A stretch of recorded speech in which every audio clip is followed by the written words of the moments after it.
Good day. Today is April 20th. Here's your planning briefing. Do have some snow in the forecast for tonight. Some showers look most likely to produce about a half inch to 3 inches of snow over mountain passes and a little bit more in the higher terrain. Showery and breezy conditions on Monday. Then we're still looking at a Yellowstone low potential for Wednesday, so still just highlighting a little bit of some snow in southwest Montana. Not a lot of confidence on that one right now. And then looking for about 80% of the model showing warmer and drier conditions for Thursday into Friday. Here's the weather threat matrix that highlights all of which I just spoke about. Here's the current weather story that we have out talking about the snow, mainly along the divide, but Lolo Pass also stands out as maybe the one that could get the most snow out of this one, and Lost Trail, obviously, with the higher elevation. Here's just a look at the three panels of the lower end of snow.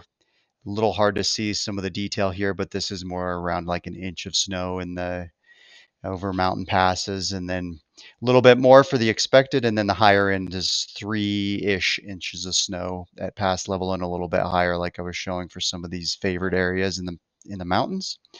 Snow levels dropping to around 4,500 feet for tomorrow morning, Monday morning. They continue to drop, but the showers start to taper off late in the day on Monday, so probably not seeing any impact on Tuesday from those. And then rising snow levels with warmer temperatures through the week. And speaking of the temperatures, here we can see Thursday showing up as a warmer day and probably the warmest of the week. See a drying trend through the middle and into Thursday.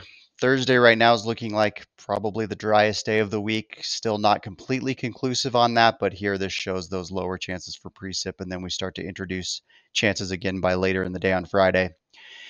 As for winds, Monday is looking like quite a breezy day, and then not too much for wind until these easterly winds on around Thursday, Friday that we'll keep an eye on. Not right now, not looking like anything that strong, but still wind direction would be something to keep an eye out for.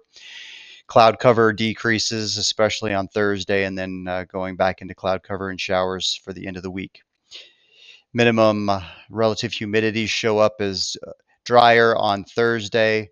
It might even be drier than what we're showing here right now, since it's not completely set to be a nice, perfect ridge. We're not pushing those down too dry yet. 6 to 10 day outlook, which covers April 25th through the 29th, is showing it leaning toward above average temperatures and again leaning toward above average for precipitation. The next scheduled briefing is Thursday, April 24th. Have a good day.